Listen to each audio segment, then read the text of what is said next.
नमस्कार कॉइन बजार गुड़ा को आपण मानक स्वागत करुच्ची।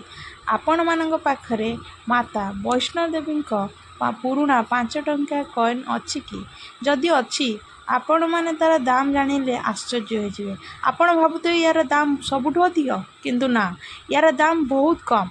आपण मैंने साइती रखिछन जदि यार मूल्य आपण जानतु। यार मूल्य होची 5 टंका 15 टंका। बर्तमान मार्केट रे यार मूल्य होची 5 टंका 15 टंका। यार अधिक दाम नहीं। आपण मैंने जदि ये वैष्णोदेवी कॉइन को साइती रखिछंती ताले एबे बिक्री कर दियंतु। जदि न रखुछंती तारे यार दाम आगु भी मध्य बढ़िबो नाही। किंतु आपण माने वैष्णोदेवी कॉइन को नहीं जदि आउ किछि क्वेश्चन अछि ताले कमेंट बॉक्स रे कमेंट करंतु। आमे तार आंसर निश्चित जणाइबु। आ आम चैनल को सब्सक्राइब करंतु, वीडियो को लाइक करंतु, आ आपनक सांग मानक सहित शेयर वीडियो को शेष पर्यंत देखिथिबारु आपण मन को धन्यवाद।